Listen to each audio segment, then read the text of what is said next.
séance est suspendue. S'il vous plaît, la liberté de parole ne veut pas dire que vous devez dire n'importe quoi à l'endroit des chefs de l'État. Oui, c'est n'importe quoi que vous êtes en train de dire. Mais c'est vous qui... C'est plus n'importe quoi que qui que ce soit. Vous êtes n'importe quoi. Vous êtes n'importe quoi. Vous devez contrôler ce que vous avez à dire. Vous devez contrôler. Vous ne pouvez pas vous adresser au chef d'État. Ce ne sont pas vos amis. Vous ne pouvez pas vous adresser au chef d'État n'importe comment. Je ne suis pas d'accord. Je ne suis pas d'accord. Vous devez pouvoir. Nous avons l'obligation de la parlementaire tout droit. Vous ne pouvez pas vous adresser au chef d'État n'importe comment. Honorable Guy-Marius Sagna. Merci beaucoup, Madame la Présidente. Chers collègues, bonjour. Merci au PNUD qui nous a fait un bon exposé avec des éléments très importants, très intéressants, que je trouve fiables. Le PNUD peut avoir d'excellents chiffres, mais la vision politique du PNUD est mauvaise, est catastrophique.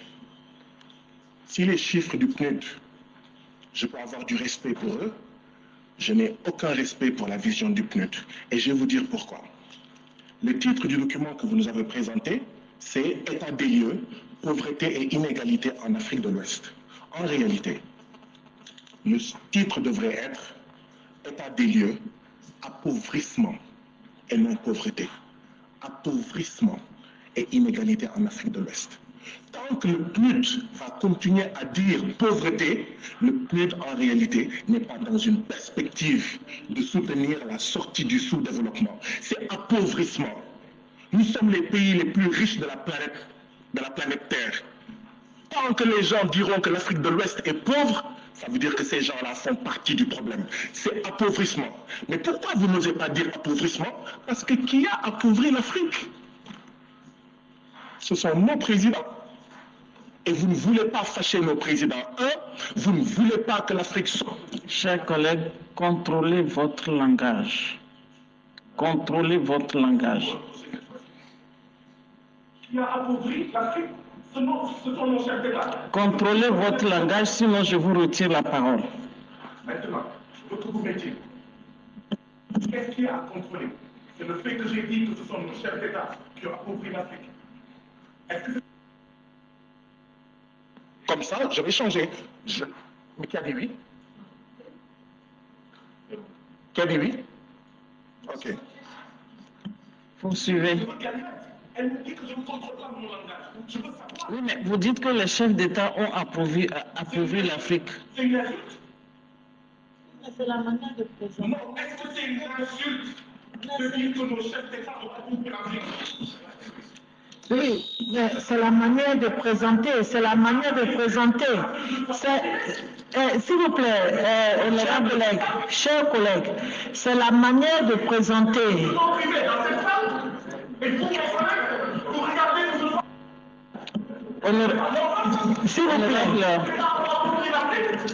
S'il vous plaît, la liberté de parole ne veut pas dire que vous devez dire n'importe quoi à l'endroit des chefs de l'État. Oui, c'est n'importe quoi que vous êtes en train de dire.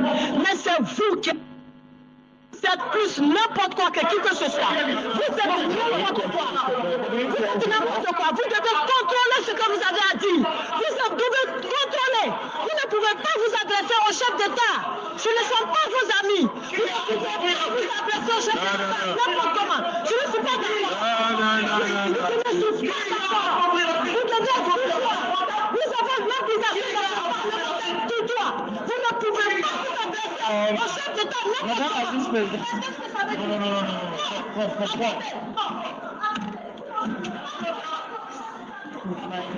My phone is...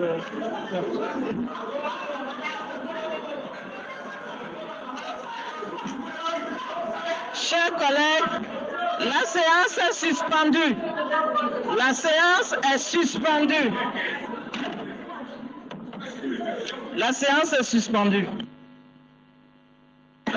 Il ne peut pas...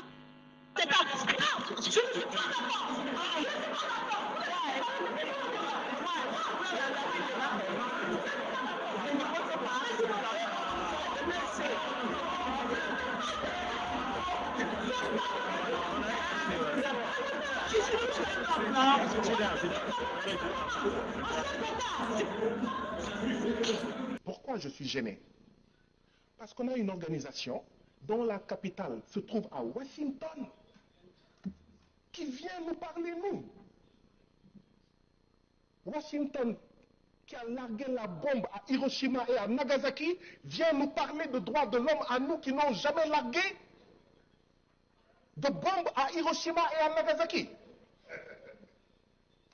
Une organisation dont la capitale se trouve à Washington, les États-Unis, dont le développement est basé sur le génocide des Indiens et l'esclavage des Noirs, cette organisation-là vient nous parler de droits de l'homme. C'est pour ça que je demande que le Parlement de la CEDEAO nous explique quel est l'accord qu'ils ont avec ces organisations. On a une organisation dont la capitale se trouve en Suisse qui vient nous parler de droits de l'homme. C'est quoi la Suisse? Je donne deux exemples. La Suisse, c'est là où certains de nos dirigeants qui ont volé l'argent du peuple, qui fait qu'on n'a pas de santé, on n'a pas d'éducation, ont caché dans leur banque notre argent. Et une organisation basée dans ce pays-là vient nous donner des leçons de droits de l'homme et nous sommes gentiment assis. La Suisse, c'est le pays où se trouve la société Nestlé qui fait du Nido et du Cerelac avec des taux de sucre supérieurs dans nos pays, avec des taux de sucre faibles au Royaume-Uni et en Allemagne. Vous pensez que ces organisations basées là-bas doivent pouvoir nous parler de droits de l'homme? Non. Ma proposition est celle-ci, Président. Ayons confiance en nous-mêmes, Africains. Il y a des organisations africaines, il y a des organisations d'Afrique de l'Ouest. Mais il faut les respecter, ne pas les bastonner, ne pas les emprisonner, ne pas les menacer, ne pas les terroriser. Les laisser faire leur job. Parce que la CEDEAO a besoin d'un regard critique, mais un regard africain, un regard d'Afrique de l'Ouest. Arrêtons d'aller prendre des organisations dont la capitale est Washington et la Suisse.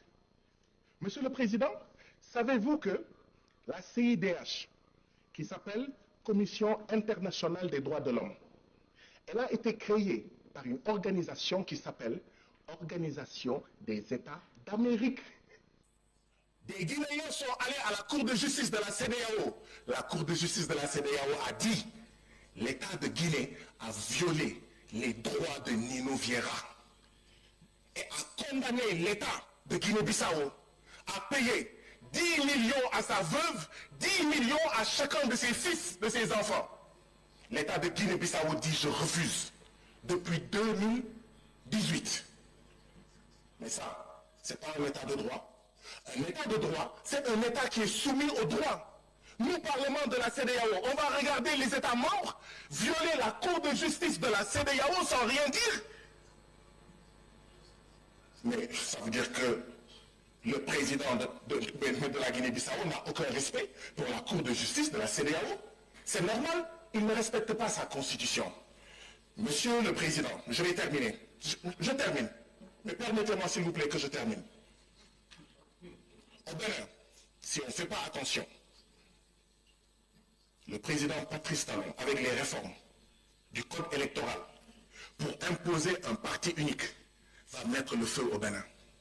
Il dit, dans les 24 circonscriptions électorales, lors des élections législatives, si un parti n'a pas 20% dans toutes les 24 circonscriptions administratives du Bénin, il n'aura pas de représentant à l'Assemblée nationale du Bénin. C'est un parti unique qu'il est en train d'imposer. Ce qu'il impose, c'est le blocage des candidatures. Et ce n'est pas normal. Si on avait bloqué sa candidature, il ne serait pas président aujourd'hui. Sierra Leone, s'il y a des prisonniers politiques, il faut les libérer. Les prisonniers politiques doivent être révolus au niveau de la CEDEAO. La CEDEAO, c'est ma dernière phrase, ne doit pas se résumer à ceci. Tu as fait des... Thank you so much. You've exhausted your time. Merci beaucoup, Honorable Jim Maïssa. Now I give the floor to Honorable Samson Ahi.